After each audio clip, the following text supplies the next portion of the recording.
चलिए हम आपको बायो आज क्लास 11 क्लास के बायोलॉजी में अभी डिस्कस कर रहे हैं। उसमें आज एक चैप्टर स्टार्ट करने जा रहे हैं। आपको पहले हम बता चुके हैं 11 क्लास के 11वीं क्लास के बायोलॉजी में टोटल 19 चैप्टर पढ़ना जो नया सिलेबस आया आपको नया सेशन में, ठीक है। उसमें हम एक चैप्टर स्टार्ट करने जा रहे हैं। आपको उस चैप्टर का नाम है बायोमोलिक्यूल्स। क्या नाम है जी? ये बायोमोलिक्यूल्स जो है जूलॉजी के अंदर आता है। कितना किसके अंदर आता है? बायोलॉजी का दो ब्रांच है, बॉटनी है, जूलॉजी। उसमें बायोमोलिक्यूल्स जूलॉजी के अंदर आता है। जूलॉजी मतलब बायोलॉजी का ऐसा ब्रांच है जहाँ पर किसके बारे में अध्ययन करते हैं? एनिमल्स के बारे में। सर नजदीक साहब आप देखिए ये क्लास 11 के अंदर आता है। देखिए बायोमोलिक्यूल चैप्टर का क्या इंपोर्टेंस है? पहली बात ये जो चैप्टर ऐसा चैप्टर है जो आपको 11वीं क्लास के हर चैप्टर में इसका काम आता है। बायोलॉजी के हर चैप्टर में 12वीं में जो पढ़िएगा बायोलॉजी उसमें भी ये चैप्टर काम आएगा। मतलब ये चैप्टर काफी इंपॉर्टेंट है। प्लस केमिस्ट्री जब आप 12वीं क्लास का पढ़िएगा तो 12वीं क्लास के ऑर्गेनिक केमिस्ट्री जब आप पढ़िएगा ना एक साल बाद उसमें भी ये चैप्टर पढ़ना है। सेम चैप्टर सोच लो 12वीं क्लास के ऑर्गेनिक केमिस्ट्री जब तुम बोर्ड का तैयारी करोगे उसमें यही चैप्टर पढ़ना है। ऑर्गेनिक केमिस्ट्री का बुक पढ़ना है 12वीं क्लास में लिखा रहेगा बायोमोलिक्यूल्स। क्या लिखा रहेगा? यही सेम चैप्टर पढ़ना है, समझा? तो ये चैप्टर वहाँ भी काम आएगा। तो चलिए देखते हैं बायोमोलिक्यूल में सबसे पहले स्टार्ट करेंगे कार्बोहाइड्रेट से। क्या स्टार्ट करेंगे? और नजदीक से जहाँ हम बता रहे हैं वहाँ पर। तो सबसे पहले स्टार्ट करेंगे कार्बोहाइड्रेट। कार्बोहाइड्रेट का नाम सुना होगा बचपन में। जैसे कहते हैं कि हम लोग जो भी खाना खाते हैं खाना से हमारे बॉडी में क्या मिलता है? कार्बोहाइड्रेट, फैट मिलता है, प्रोटीन, नाम सुना ना, विटामिन, हरा हरा सब्जी खाने से, हरा फल खाने से, है ना। कार्बोहाइड्रेट खाने से क्या मिलता है? हमारे बॉडी में ऊर्जा मिलता है। क्या मिलता है? एनर्जी मिलता है। क्या मिलता है? क्या बिना एनर्जी का कोई काम कर पाएगा? काम करना है तो एनर्जी चाहिए। एनर्जी चाहिए तो खाने से मिलेगा, खाने से। और एनर्जी वाला अपन खास करके कार्बोहाइड्रेट होता है। समझ में आ रहा है? कार्बोहाइड्रेट्स आर, क्या लिखा है? कार्बोहाइड्रेट्स आर पॉलीहाइड्रोक्सी एल्डिहाइड और कीटोन और such compounds which yield them on being hydrolysed. इसका मतलब क्या है? कह रहा है कि कार्बोहाइड्रेट्स क्या है? पॉलीहाइड्रोक्सी एल्डिहाइड है या पॉलीहाइड्रोक्सी कीटोन है। बोर्ड पे डालो। पॉली का मतलब क्या होता है? देखो पॉली का मतलब होता है मेनी। क्या होता है? मतलब बहु। पॉली का मतलब क्या होता है? मेनी यानी बहु। हाइड्रोक्सी का मतलब होता है OH ग्रुप। क्या होता है? कभी भी हाइड्रोक्सी शब्द आ जाए ना उसका मतलब क्या कौन सा ग्रुप आता है? OH। एल्डिहाइड का मतलब क्या होता है? C double bond O single bond H। तुम 10वीं क्लास के केमिस्ट्री पढ़ा होगा, कार्बन तथा इसकी होगी तो वहाँ भी तुम पढ़ा होगा एल्डिहाइड। नाम सुना है ना? एल्डिहाइड का क्रियाशील समूह क्या होता है? C double bond O single bond H। Ketone किसको बोलते हैं? कार्बन के साथ अगर ऑक्सीजन डबल बॉन्ड बना है जिसको क्या बोलते हैं? कीटोन। तो पहले ये बात समझो, पॉली का मतलब मेनी होता है, हाइड्रोक्सी का मतलब OH ग्रुप, एल्डिहाइड मतलब C double bond OH, ketone मतलब C डबल बॉन्ड ग्रुप। तो आप देखो डिफिनेशन परिभाषा क्या कहता है कार्बोहाइड्रेट का? Carbohydrates are polyhydroxy aldehyde. मतलब पॉलीहाइड्रोक्सी है मतलब कार्बोहाइड्रेट के अंदर ये जो हाइड्रोक्सिल ग्रुप है ना OH ग्रुप ये बहुत सारा होता है।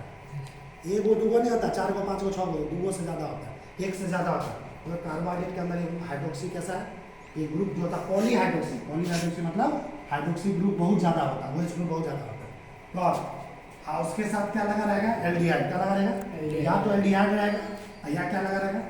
कीटोन लगा रहेगा। कौन सा ग्रुप? ये लगा। समझा? ये कार्बोहाइड्रेट का डेफिनेशन होता है। देखो दूसरा परिभाषा क्या है? Such compound which yield them on being hydrolysed. इसका मतलब क्या है? एक प्रोसेस होता है हाइड्रोलाइसिस। क्या लिखा हुआ?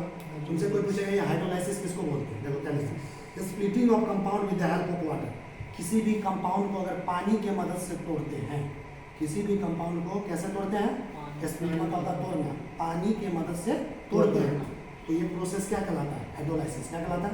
देखो हाइड्रो का मतलब होता है वाटर, हाइड्रो का मतलब क्या होता है? पानी। पानी की मदद से किसी को लाइसिस मतलब होता है तोड़ना। समझ में आ रहा? तो कह रहा है और such compound which yield them on being hydrolysed. कह रहा है ऐसा कंपाउंड जिसका हाइड्रोलाइसिस करवाने पे मतलब पानी के साथ के प्रदेश में तोड़ने पे क्या हमको मिलेगा? पॉलीहाइड्रोक्सी एल्डिहाइड मिलेगा या पॉलीहाइड्रोक्सी कीटोन मिलेगा। तो ऐसे कंपाउंड को हम लोग क्या बोलेंगे? कार्बोहाइड्रेट्स। क्या बोलेंगे? अभी देखो एग्जांपल से समझा रहे हैं। देखो कार्बन देख रहा है?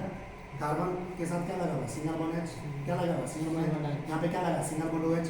कार्बन के साथ क्या लगा? C double bond O।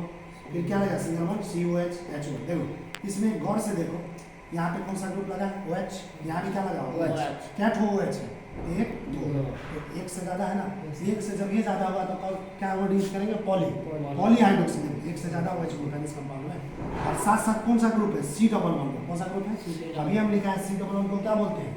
Ketone. क्या बोलते हैं? कीटोन। देखो इसमें पॉलीहाइड्रोक्सी कीटोन। ये कैसा है? Polyhydroxy ketone. इसलिए इसको क्या बोलेंगे? कार्बोहाइड्रेट। क्या बोलेंगे? इधर देखो दूसरा एक एग्जांपल। यहाँ पे कार्बन के साथ क्या लगा हुआ? C double bond single bond H। यहाँ पे क्या लगा? C single bond OH single bond H। देखो कार्बन के साथ क्या लगा हुआ? C single bond single bond single bond. यहाँ भी देखो एक OH ग्रुप हुआ, दूसरा OH ग्रुप, एक से ज़्यादा हुआ तो पॉलीहाइड्रोक्सी। और यहाँ पे कौन सा ग्रुप अभी लगा हुआ? C डबल बॉन्ड हुआ है। C double bond, C double bond को क्या बोलते हैं? एल्डिहाइड। क्या बोलते हैं? इस कंपाउंड को क्या बोलेंगे? Polyhydroxy aldehyde. क्या बोलेंगे? Polyhydroxy aldehyde. ये एल्डिहाइड ग्रुप है, तो ये भी क्या कहलाएगा? कार्बोहाइड्रेट। क्या कहलाएगा? समझ में आ रहा? अब आगे देखो, यहाँ पे एक टर्म है लाइसिस। क्या है? लाइसिस का मतलब क्या होता है? देखो अभी हम कुछ देर पहले बताया हाइड्रोलाइसिस। क्या होता है? हाइड्रोलाइसिस का मतलब होता है किसी कंपाउंड को हम तोड़ रहे हैं पानी की मदद से। किसकी मदद से? और लाइसिस का मतलब क्या होता है? Splitting of compound without the help of water. किसी कंपाउंड को स्प्लिट कर रहे हैं, मतलब तोड़ रहे हैं, तो without the help of water मतलब बिना पानी की मदद से। Without the help of water मतलब क्या होगा? बिना पानी की मदद से। तो ये प्रोसेस क्या कहलाता है? लाइसिस। प्रक्रिया को क्या बोलेंगे? लाइसिस। पानी की मदद से तोड़ेंगे तो उसको क्या बोलेंगे? हाइड्रोलाइसिस। और बिना पानी की मदद से तोड़ेंगे तो क्या बोलेंगे? लाइसिस। मतलब आगे देखो, earlier carbohydrates were referred as such compounds which show CH2ON as empirical formula। पुराने जमाने में कार्बोहाइड्रेट्स को क्या कहा जाता था? कि ऐसा कंपाउंड जिसका इंपेरिकल फार्मूला क्या होता है? तो जिस कंपाउंड का इंपेरिकल फार्मूला CH2O का होल एन होता है उसी को कहा जाता है कार्बोहाइड्रेट। क्या कहा जाता है? ये पहले बोला जाता, पहले जमाने में ये कार्बोहाइड्रेट का परिभाषा दिया जाता था। मॉडर्न जमाने में ये वाला परिभाषा समझ में आ रहा? लेकिन ये जो परिभाषा है ना, कि जिस कंपाउंड का फार्मूला होगा CH2 का होल एन क्या है? संख्या 1 2 3 4 5 कुछ भी हो सकता है, तो उसको हम बोलेंगे कार्बोहाइड्रेट। देखो क्या लिखा, but this definition was rejected due to पोमेनिया। लेकिन इस परिभाषा को बाद में रिजेक्ट कर दिया गया। रिजेक्ट मतलब ये हटा दिया। कोई चीज़ गलत होता है तो उसको क्या किया जाता है? रिजेक्ट किया जाता है। क्या किया जाता है? अब इसको क्यों रिजेक्ट किया गया है फार्मूला, ये वाला डेफिनेशन को, कि जिस कंपाउंड का मोलिकुलर फार्मूला CH2 का होल एन होगा उसको हम कार्बोहाइड्रेट मानेंगे। इसको रिजेक्ट क्यों किया गया? इसका 3 कारण है। कितना कारण है? 3 कारण। यहाँ पे रीजन दिखा, ये मतलब हुआ कारण। ये मतलब क्या हुआ? कारण। सबसे पहला कारण देखो क्या है? All carbohydrates don't show CH2ON as empirical formula. करा जितने भी कार्बोहाइड्रेट हैं तो हम पढ़ाएंगे चैप्टर में, सभी कार्बोहाइड्रेट का ही फार्मूला नहीं आता CH2 का होगा।